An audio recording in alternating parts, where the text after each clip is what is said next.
Plus के famous serial Anupama के बारे में हम बात कर रहे हैं, जहां पे अनुपमा सुपरस्टार शेफ की कंपटीशन जीत चुकी है। अनुपमा बेहद खुश है।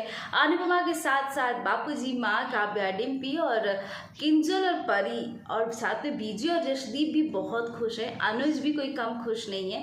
अब अनुपमा के हाथ में एक अच्छी खासी रकम आ चुकी है, जिससे कि अनुपमा अब कोई भी एक नया स्टार्टअप कर सकती है। खुद के लिए वो कुछ कर सकती है, खुद के लिए कुछ बना सकती है। जी हाँ, अनुपमा अब एक नया स्टार्टअप कर सकती है।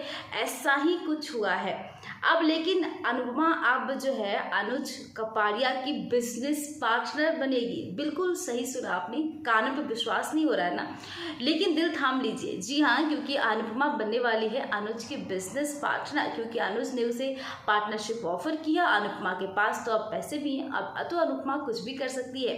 लेकिन अब अनुज और अनुपमा तो बिजनेस पार्टनर बन गए, लेकिन क्या आद्या जो है वो चुप बैठेगी?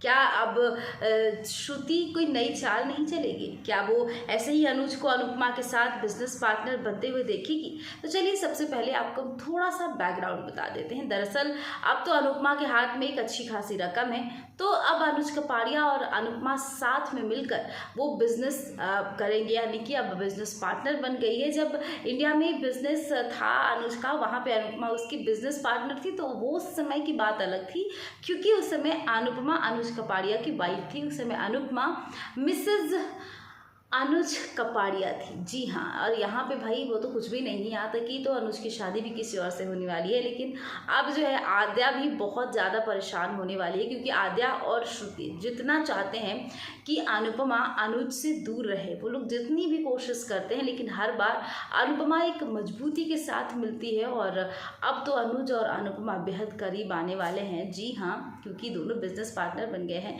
लेकिन यहाँ पे आद्या की और श्रुति की मुश्किलें बढ़ने वाली है, क्योंकि वो लोग चाहे जितना दूर करने की कोशिश कर ले, दोनों करीब आते जाएंगे। और अब तो ये लगता है कि दोनों के बीच की दूरियां खत्म होने वाली है। इसलिए तो पहले से ही श्रुति को ये आभास हो रहा है कि अनुज जो है वो उससे दूर हो रहा है। लेकिन आपको क्या लगता है? कमेंट सेक्शन में हमें ज़रूर बताइएगा कि क्या अब भी अनुज कपाड़िया शादी करेगा श्रुति से।